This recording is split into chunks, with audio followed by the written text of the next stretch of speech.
जय सिया राम, जय सीताराम, जय हिंद, जय भारत। आज मैं आप लोगों को 11.1 क्वेश्चन नंबर 5 त्रिज्या 21 सेंटीमीटर वाले वृत्त का एक चाप केंद्र पर 60 डिग्री का कोण अंतरित करता है। ज्ञात कीजिए चाप की लंबाई। दूसरा, चाप द्वारा बनाए गए त्रिज्यखंड का क्षेत्रफल। तीसरा, संगत जीवा द्वारा बनाए गए त्रिज्यखंड का क्षेत्रफल। तो सबसे पहली बात, हम एक सर्कल बना लें। सर्कल आप लोग सीधा बनाना, ठीक। अब इस पर जो कोण है वो 60 डिग्री का कोण है, ठीक है।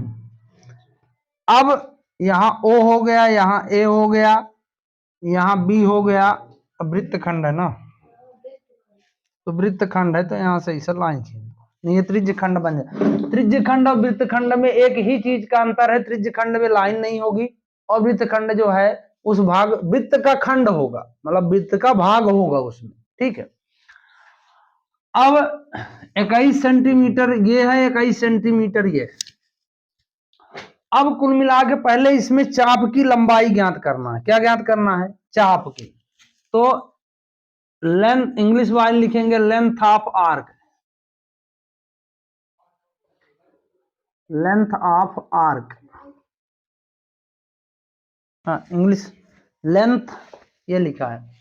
The length of arc find करना है ना।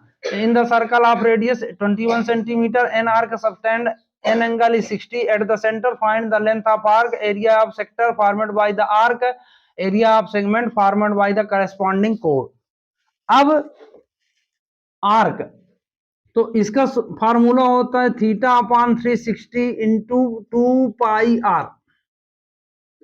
2 पाई आर मतलब पहला है चाप की लंबाई, हिंदी मीडियम वाले लिखेंगे चाप की लंबाई।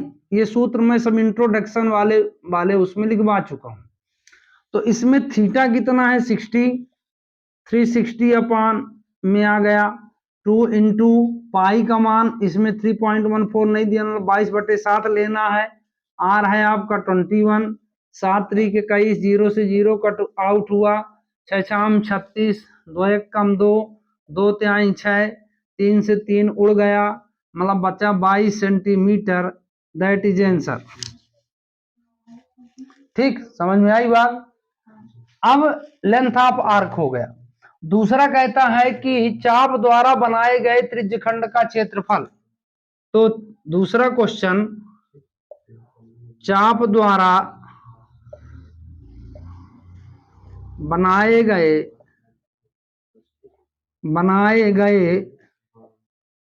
त्रिज्यखंड का क्षेत्रफल।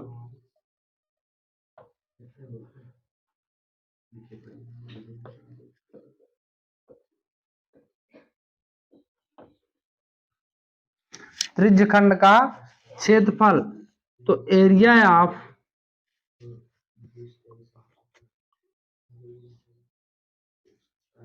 Arc of the sector formed, area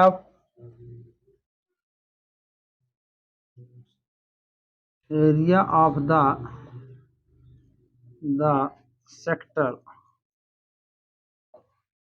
formed bye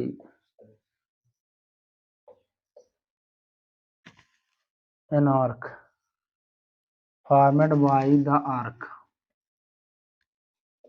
ठीक, अब समझना बात को। तो जो त्रिज्यखंड है इसका, है ना, त्रिज्यखंड का क्षेत्रफल निकालना है हमको।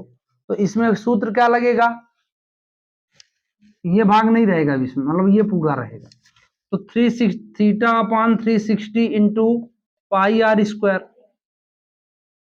थीटा कितना है 60 डिग्री, ये कितना है 360 इंटू पाई का मान 22/7, R21 का स्क्वायर, ये हो गया 0 से 0 6 6 36, फिर 7 3 21, फिर 2 से 3 1 कम 3, 3 दूनी 6 और 11 दूनी 22।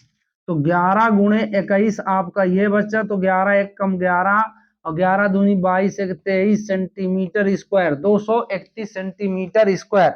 ये आपका आंसर आया, है ना। अब इसके आगे तीसरा आपका कहता है कि संगत जीवा द्वारा बनाए गए त्रिज्य खंड का क्षेत्रफल। तो जीवा जो है ये ए बी है, जीवा कितनी है, ए बी है ना। तो एरिया ऑफ सेगमेंट, तीसरा नंबर, एरिया ऑफ सेगमेंट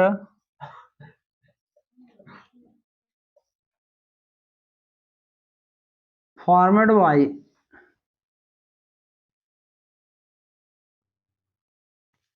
corresponding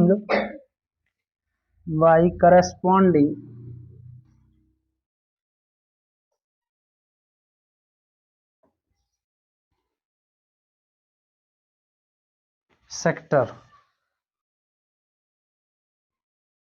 क्रोड जीवा है ना, क्रोड मतलब जीवा। Area of sector formed by corresponding कोड, संगत जीवा द्वारा बनाए गए त्रिज्य खंड का क्षेत्रफल। अब इसमें क्या करेंगे देखना, बहुत आसान भाषा में मैं आपको बताने वाला हूं, दिमाग में रखना। जैसे मान लो कि एरिया ऑफ सेक्टर निकल गया, बराबर लिखेंगे, इसी के आगे आप लोग लिखना कि एरिया ऑफ सेक्टर मतलब त्रिज्य खंड का क्षेत्रफल, त्रिज्य खंड का क्षेत्रफल माइनस त्रिभुज ओ ए बी का क्षेत्रफल।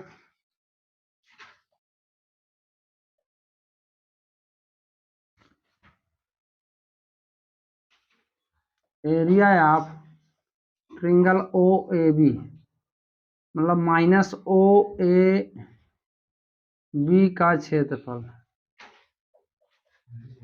ठीक, तो त्रिज्य खंड का क्षेत्रफल कितना आया, 231 आया कि नहीं आया, अभी हमने निकाला 231। अब इसको अगर गौर से ध्यान करें हम कि जो त्रिभुज का क्षेत्रफल है, अगर देखो 1 डिग्री 60 की है तो ऑलरेडी ये समबाहु त्रिभुज होगा। क्या होगा, समबाहु त्रिभुज का क्षेत्रफल लगेगा इसमें। क्यों, क्योंकि देखो जो सम्मुख समान भुजा मतलब जो समान भुजाएं होती हैं वो समान कोण आंतरित करती हैं, ठीक है। तो ओ ए और ओ बी मिलके 60 डिग्री बना रही है, तो ओ ए का सम्मुख कोण ये होगा और ओ बी का सम्मुख कोण ये होगा, तो ये भी आपस में बराबर होंगे, ये भी आपस में बराबर होंगे, है ना। तो सीधी बात है कि वो 60 डिग्री है तो सभी 60 डिग्री होंगे। अतः अब इसमें 9वीं में आप लोगों ने एक फार्मूला पढ़ा होगा, मतलब उसमें 12.1 का क्वेश्चन है। तो ये समबाहु त्रिभुज का क्षेत्रफल होता है ए स्क्वायर मतलब भुजा का स्क्वायर, ए स्क्वायर मतलब भुजा का स्क्वायर। तो 231 माइनस √3/4 और अपना भुजा है 21, इसकी भुजाएं कितनी है 21, है ना। तो 231 माइनस 21 का स्क्वायर होता है 441 करनी 3/4। अब इसके आगे जो है आप लगाना चाहो तो लगा सकते हो, लेकिन लगाने की जरूरत नहीं है मेरे हिसाब से, क्योंकि ये आपका ये मान रखोगे पॉइंट में आएगा, गुणा करोगे तो इतना जो है 231 माइनस 441 √3/4 सेंटीमीटर स्क्वायर, ये आपका आंसर हो जाएगा, ठीक है ना। तो इसमें समझ में आई ना। अगर आप ये सब भूल जाओ, अगर ये नहीं समझ में, ये अगर मान लो कि 60 डिग्री का कोण त्रिभुज है, इस तरह बन रहा है, तो जान लो कि समबाहु त्रिभुज ही बनेगा। 90 डिग्री है तब तो दिक्कत है, तब उसमें वो जो मैंने फार्मूला बताया उसमें एक फार्मूला और भी आएगा आगे, है ना। तो वो वाला formula 1/2 r square sine theta, 1/2 r square sine theta, एक ये लगता है, एक 1/2 b इंटू एस लगेगा। तो इसको आप इस तरह लगा लेना। तो मैं आशा करता हूं कि ये वीडियो आपको जरूर पसंद आएगी, तो चैनल को लाइक, सब्सक्राइब, शेयर जरूर कीजिए। जय हिंद, जय भारत।